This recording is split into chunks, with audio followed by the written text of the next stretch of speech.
Hello, in this video I want to show you how to find template in Instagram app. First you need find and open the Instagram, just click on this icon and go to the profile page, and here click on the plus on the top right.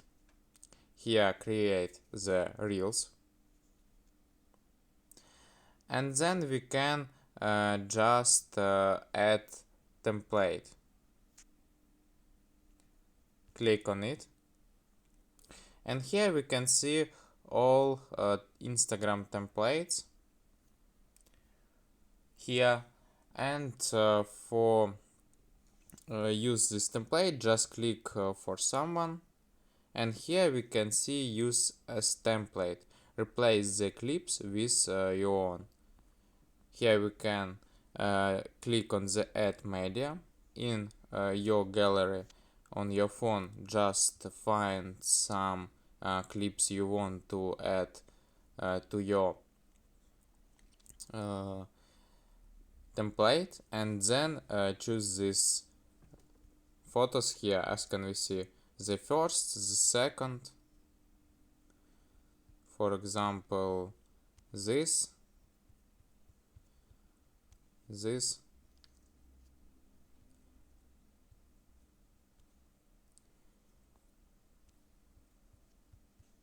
and this two, and then click on the next and processing. Just wait.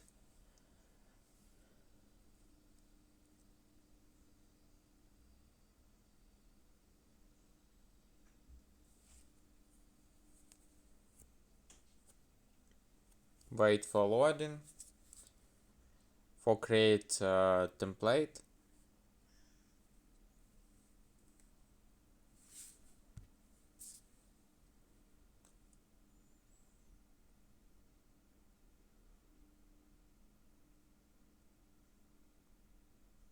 And as can we see, we created the our template, and then just click on the next, and just click on the next again, and here we can share to reels. Write a caption here, and you can tag some people, add topics and other, and just click on the share blue button to post these reels and templates. This is all for today. Goodbye.